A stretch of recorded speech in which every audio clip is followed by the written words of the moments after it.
It seems like every week now I've been going over a new M5Stack product because they just keep coming out with amazing IoT devices. But today's video in particular is not about a specific ESP32 powered device. As a matter of fact, it's about a module. And you might be asking yourself, why would a module be this important? Well, we've finally reached a new point in development where we can add NFC capabilities that are unlike the other modules that we had before. One of the most, if not the most popular hacking gadget or educational tool of its sort is the Flipper Zero. The Flipper Zero has almost everything that anybody wants in a all-in-one pen testing gadget. Sub-gigahertz capabilities through a CC1101, Bluetooth, no Wi-Fi, GPIO pins, NFC, RFID, NFC, RFID and NFC are the same thing. NFC is a part of RFID. The Flipper Zero makes it confusing, but we're gonna clear that up in a second. The reason why this is such a big deal is because M5Stack just dropped their new NFC module, which is powered by an ST25R,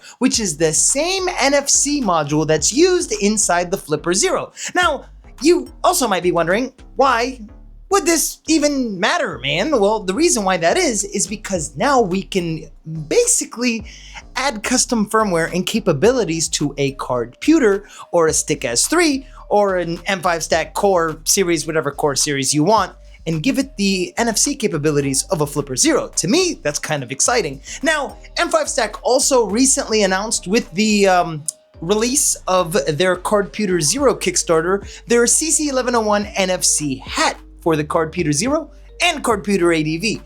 I'm really excited for this, but now we have a dedicated NFC module that you can add to any prototyping project or IoT gadget through the M5Stack ecosystem. And they've got modules for days. They before had the RFID module. I don't know if it was based around the PN532 or the RC522. I honestly can't remember, but what I'm trying to say is this module is a game changer because it means we can now adapt custom firmware like the Bruce firmware, for example, or the Evil firmware, or Porkchop, or whatever firmware wants to add NFC capabilities that can rival the Flipper Zero. Now, this module is brand new, so from the time of this video, there's no software support yet, but developers like the Bruce devs Pirata, Incruzio, and Prey are actually working very hard, as well as other Bruce devs who are amazing. I gotta give it to them. They're doing amazing work, and there's development being done right now for the Bruce firmware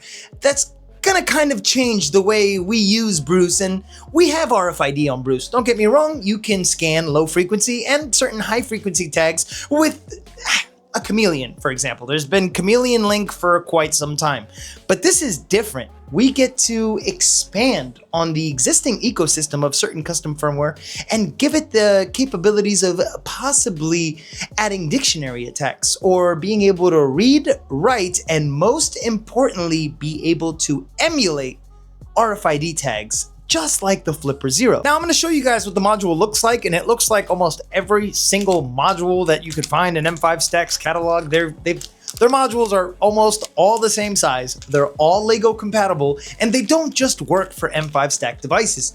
Got a project that you wanna just have a 4-pin Grove connector connection through UART or I2C, well, M5Stack's got you covered.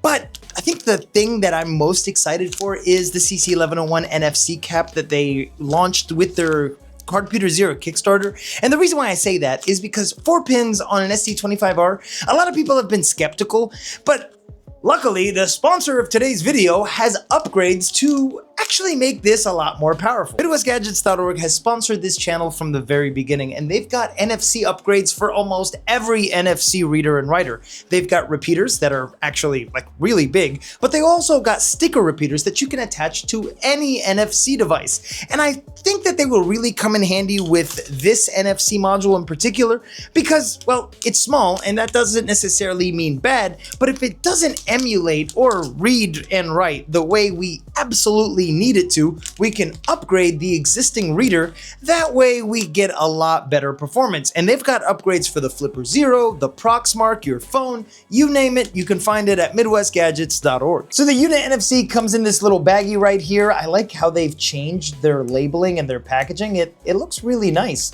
I will say that I did not get any tape. I haven't gotten tape in the last 3 packages. Gene, if you're watching this, where's my tape? Let's open it up. I've given myself a few Lego connectors on the inside just to get me started. Oh, wow. All right, so instead of the old I want to say the old RFID module, it says NFC on it this time. Hold on one second. Let me see if I can find my RFID module. All right, so I found it. This is their old RFID module, and these were as cheap as, I want to say, $4.99. And the new NFC module is as cheap as $7. So I love their ecosystem because they make it so budget friendly and so amazing. The NFC module is blue while the RFID label is red. These would pick up, I want to say, MyFair Classic cards and low frequency tags, while the NFC module gives us the capabilities that we most desperately have wanted for quite some time. We also get a 4-pin Grove connector in the packaging. I'm going to grab these Lego connectors. These Lego connectors definitely do not come in the packaging. I just typically throw them just so I can, keep track and make sure that I'm not missing them when I need them. I've got a whole baggie of these. You can actually 3D print these, and they fit perfectly, and you can actually snap fit them on the back of your Cardputer or any device like I mentioned earlier, except with the lower cap, you definitely can't. Oh, I mean, technically we can sideways, so that's okay. All right, now we're gonna actually open this little guy up and see what it looks like on the inside.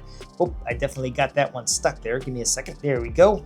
And I got my trusty iFixit set right here. Let's open it up.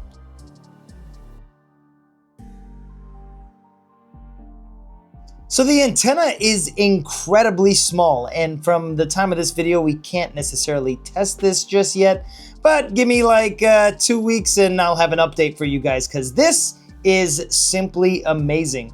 I want to say that we can stick a sticker repeater on the back or on the front. I'm almost sure that we can, but I love the simplicity of it. This isn't just exclusive to M5Stack products. We can remove this 4-pin Grove connector and wire these wires to our existing project and give ourselves NFC capabilities, kind of like the Flipper Zero. So a second ago, I realized that I completely forgot why they redid the lower cap on the Cardputer ADV and for the future Cardputer Zero. There are 2 holes for these Lego connectors on the top of the hat. So if you add them to the hat, we now have, one second, there we go, haha! We now have a LoRa cap that also has a GPS, that also has an ST25R NFC module. So we have everything that we could possibly want in a Cardputer other than a CC1101, but we still got a extra 4-pin Grove connector and give ourselves the ultimate Cardputer ADV. Even though the Cardputer Zero is coming out, I don't think the Cardputer ADV is going anywhere, because ESP32 projects are a lot more cost effective, and in my opinion, they're a lot more fun. I love ESP32 projects, and the cost of RAM has kind of drifted everybody towards microcontrollers as opposed to relying on SBCs like we used to, and I'm just saying, this still one of my favorite devices of all time. And this is compatible with almost any project. And that's the beauty of it. Devices like the Flipper Zero introduced so many people in the community to the wonderful world of RFID. And with this new NFC module, you'll start seeing a lot more updates to the NFC capabilities of existing custom firmware and a lot more. This NFC module in particular beats the Alec House ST25R, which is the same module. This is just a lot bigger, and I want to say 4 times the price with the cost of shipping. This is absolutely insane. Now, we do get a lot more wires, and it communicates through SPI as opposed to, 4-pin UART, but that's neither here nor there. At the very least, we'll start seeing performance, because I can't test performance from the time of this video, but being able to use it in projects is still a step in the right direction, and I like it. If you're interested in snagging anything that you saw in this video, M5Stack related, I've linked all the M5Stack links down below, because buying from the source is the best way to go. Don't get scalped. for the love of God, please, like, M5Stack directly. Shipping and tariffs and all that is kind of finally calmed down a little bit, and it's just better. And you'll get it for cost as opposed to going on AliExpress and getting beat upside the head with the scalp hammer, which has been getting kind of weird lately because the prices go up and down. But if it's out of stock, just join the mailing list and you'll be alerted when it is in stock. It's worth the wait. Whatever project you're working with, this, as long as it's NFC related, is probably a good option. I love your faces. I want to thank you for watching this to the very end. I want to thank Gene from M5Stack and the entire M5Stack team because you guys are amazing. I appreciate you guys supporting this channel. And I want to give a very special shout out to my Patreon supporters because y'all are the best. Now I will leave downstairs.